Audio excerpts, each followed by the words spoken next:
Hello guys! For today's video, pag-uusapan ulit natin si Madali Loan. Kasi may nakapagsabi na nagbago na daw siya at hindi na siya 7 days.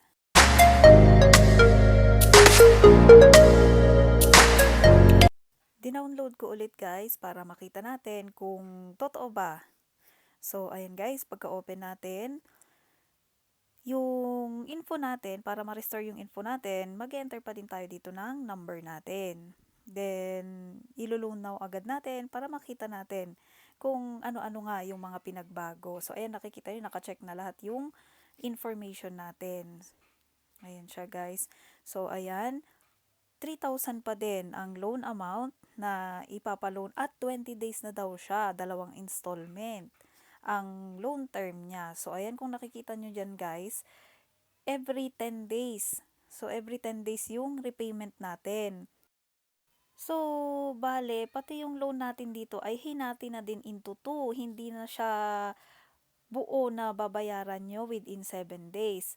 Ito nga yung binago nila kasi dati 7 days lang siya at buo mong ibabalik.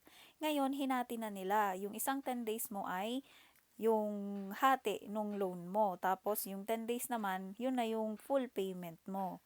So, binago nga talaga nila yung repayment plan nila at saka yung loan term, guys. Dati, 7 days lang siya.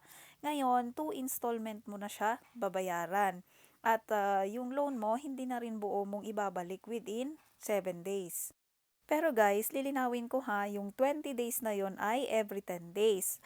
Pagka sumapit ng ika-10 days, yung first repayment mo. At yung sunod naman na ika-20 days, yung second na repayment mo. Yun na yung full na payment mo. Ganon yun guys, hindi mo siya babayaran within 20 days.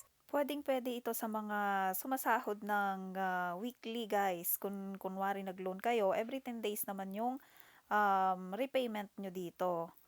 So, malaki nga yung pinagbago nito guys kasi yung meron siyang tinanggal dito na yung management fee na 300.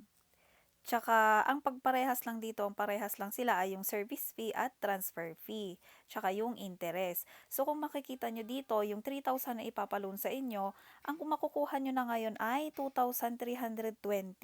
Kung noon, ang makukuha nyo lang ay 2,220, ngayon, nadagdagan siya ng 300 kasi tinanggal nila yung management fee na 300. So, hindi lang yun ang mga binago nila guys. Meron pa yung mga interest nila, overdue naman. So, kung titingnan nyo dito, yung overdue naman dati ay 150 pesos.